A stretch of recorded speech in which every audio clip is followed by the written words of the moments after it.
Hi guys, welcome to my channel. If you're new here, hi, my name is Cheney and I'm a homeschooling mom of 3 kids, ages 12, 4, and 1.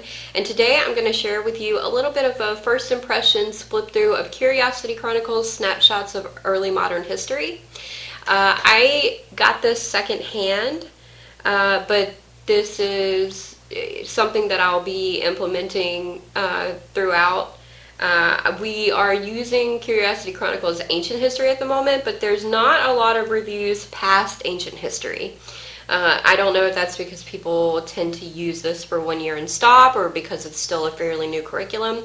So I thought I would go ahead and do a flip through and first impressions. Now, I have not used this yet, but I have used an earlier year of this. So this is the 3rd year of the Curiosity Chronicles sort of like 4-year plan, and this is the latest in history that has been released.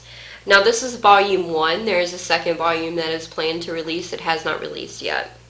So the first thing that I noticed about this is how much bigger this book is than the other book. And the other book, if you saw my history video, the biggest thing that surprised me about the Curiosity Chronicles Ancient History was how big the textbook actually was.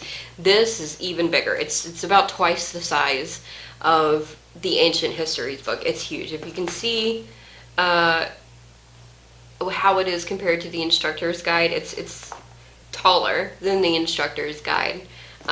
So yeah, it's a very large book.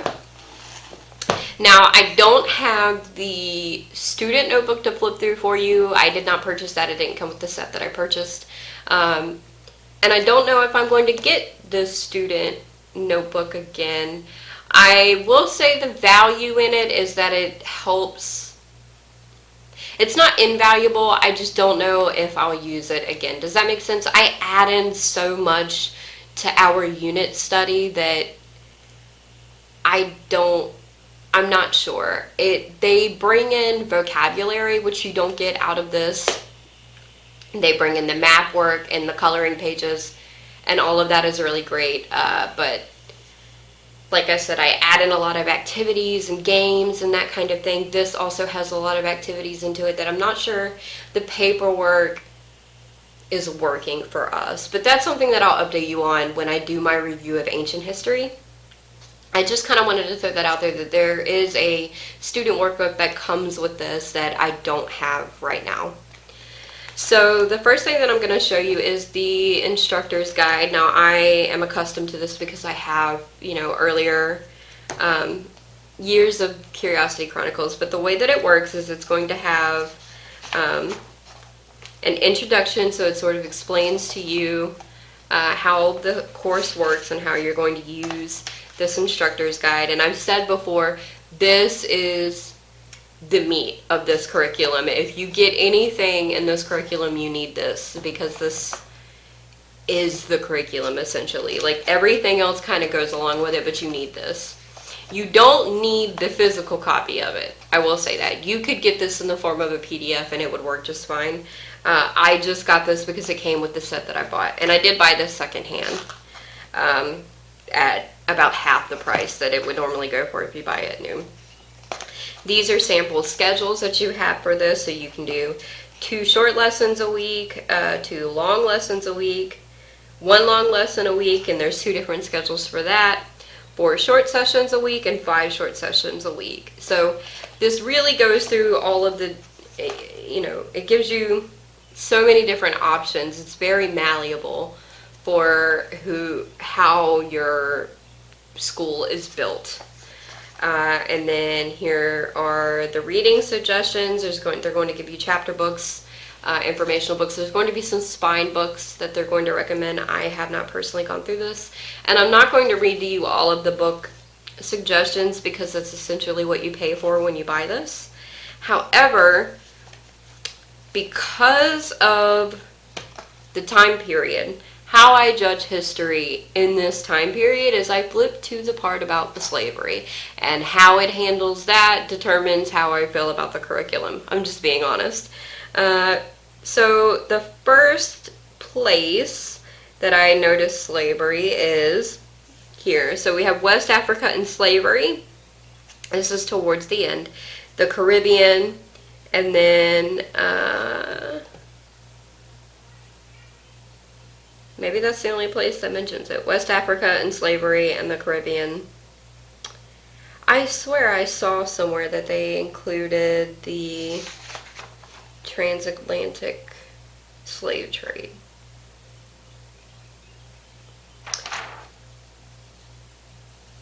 Maybe it's in the growth of chattel slavery. Okay, so we're going to flip to 121. And I'm going to read you that part. Because if you are someone like me where you're concerned about how people approach the topic of slavery, I will just include this section just so that you know. Because if you're considering a history curriculum, like I'm not trying to step on any toes by reading this out to you, it's just this is a pretty important thing to know before you spend hundreds of dollars on a curriculum. So,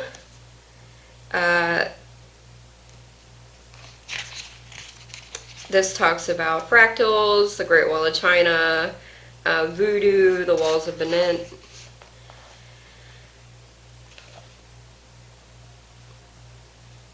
And I'm trying to find, so this talks about chattel slavery is a type of slavery where slaves are completely dehumanized and treated as livestock rather than humans. Dehumanization, the process of removing a person's sense of worth and identity and degrading him or her to the status of an animal. This process was a key feature of the transatlantic slave trade. So, heavy topics. Slave markets, the location where slaves are bought and sold before and after being transported to the Americas. The transatlantic slave trade is the largest slave trading system in history that enslaved around 12 million people from Africa and transported them to the Americas. Triangular trade, a system of trade between Europe, Africa, and the Americas that traded manufactured goods from Europe for slaves in Africa and raw goods from the Americas. So it goes into a bit of the logistics behind the slavery empire. These are the comprehension questions for that chapter. What is the triangular trade? Who participated in the slave trade and why? And the answer for that is Europeans wanting cheap labor for their colonies in the Americas, African nations who profited from trade with the Europeans, African nations who were pushed to participate so they could acquire enough guns to protect themselves from their rivals. What was the Middle Passage like? The Middle Passage being the experience of a slave on a ship headed to the Americas. It was horrific and many people died on the voyage. Slaves did not even have enough space to lie down, disease spread easily, and slaves were not adequately fed. What work were slaves given in the Americas? Most slaves worked on plantations growing cash crops like sugar, tobacco, and cotton. Some worked as household servants, miners, sailors, and so on. What role did skin color play in the transatlantic slave trade? Skin color was used to clearly identify who could and could not be enslaved. Europeans began calling themselves white to contrast themselves with black Africans. Positive things were associated with being white, while negative things were associated with being black. These associations were used to further justify enslaving black Africans.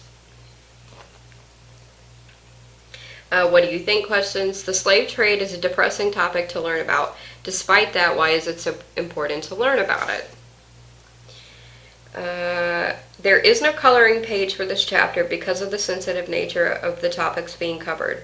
If you would like to have a coloring page activity for this chapter, ask your student to create an abstract drawing of their emotional reaction to this chapter. So I kind of like that. I'm going to read you the notes here. I'm not going to go through the entire book list, but I am going to read you the notes about the book list. So many of the books on this list are about slavery. Slavery is a difficult yet important topic to teach children. Individual children and families will have different reactions to such a sensitive topic, so I urge you to preview books and use your best judgment on what is appropriate for your situation. There are a great many books for children about slavery and the experience of slaves.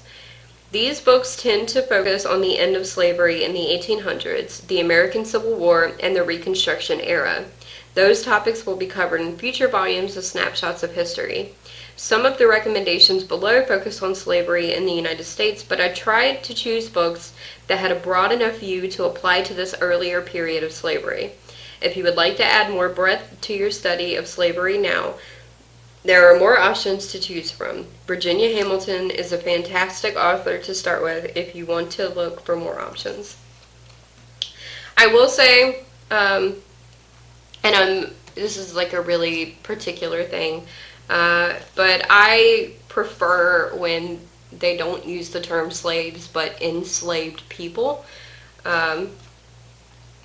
That's just my preference. I feel like it, calling someone a slave versus an enslaved person, I feel contributes to the dehumanization, as if, that was their status and not something done upon them. I don't know if that makes sense, but if that's something that you care about, it seems like this uses the term slave rather than enslaved. And the picture books here seem to, there's a series of Anansi, and yeah, there's a big focus on the Ashanti. If you lived when there was slavery in America,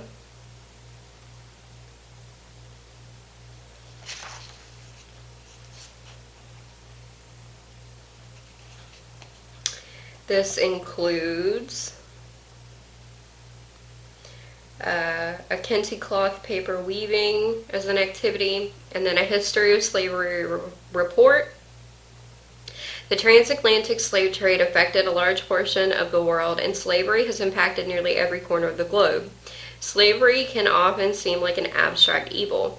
To make slavery a little more concrete, research the history of slavery where you live.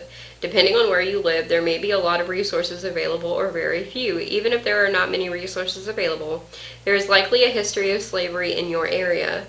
Look up dates of when slavery began and when it was abolished. Look up how slaves were treated, what sort of work they did.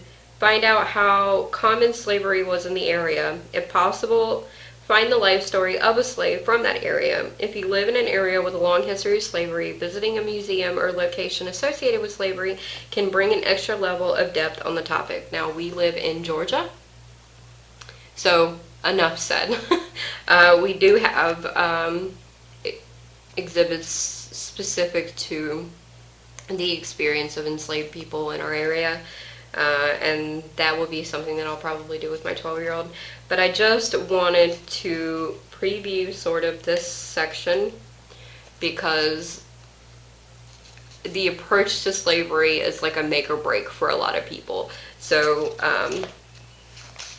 that is the viewpoint so far as I can see on slavery from here.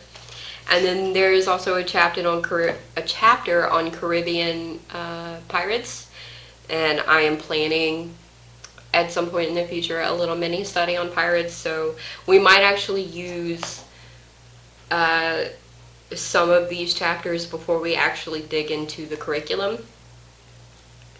Yeah, so there's that. I'm not gonna show you too much of that, but I did want to preview the slavery chapter because I think it's important. And then this is the book. Now this isn't required, and you can also get an audiobook of it. I would recommend getting the audiobook. I know other people have said that it's stale or whatever. For us, it's best. And I read aloud a lot. So much so that I'm losing my voice often from how much that I'm talking. So if I can give the reading to someone else, I will. And this is one of those instances. This Cheeto mark, that's from it being secondhand. But that was the only thing wrong with it. It's a very beautiful book. But it's, again, told from the perspective of Ted and Mona having a dialogue, a conversation. And you can read through, together, or I always have my kids follow along with the audiobook. And that way we can still look at all of the the figures, the exhibits, I guess, within the book. And then they often have these little, I guess, comics as well. Also, they do a culture corner, is introduced later in the series after Ancients.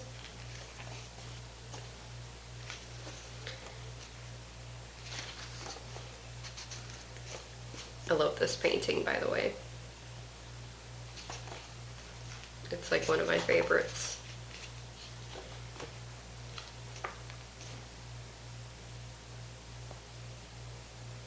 Oh, we could do this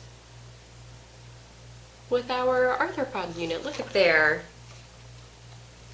See, I'm learning along with you guys. But yeah. Here we go. Here's the slavery section of this book.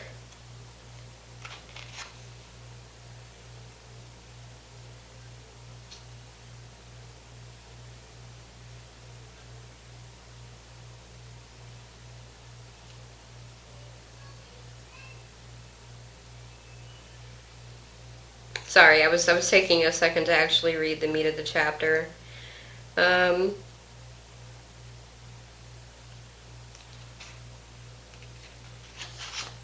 Yeah, I'm not going to read it, but I feel that what I read through,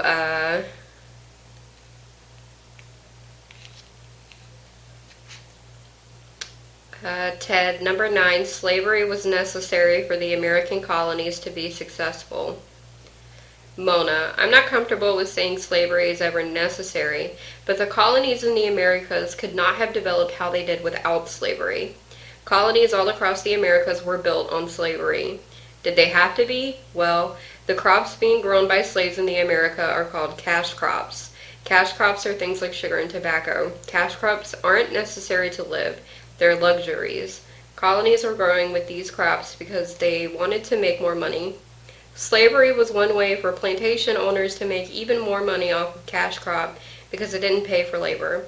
If slavery hadn't been used in the Americas, the cash crops would have been less valuable because plantation owners would have to pay their workers.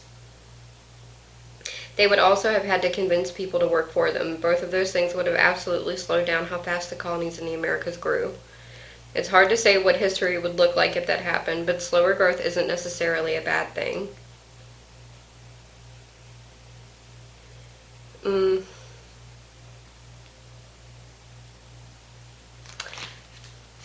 It gives me a funny feeling. I don't know how I feel about that. I will probably, slavery, to be fair, this is supposed to be a snapshot. This is supposed to be a very quick overview of topics. But I feel like even that is like a gross simplification of a very complex topic.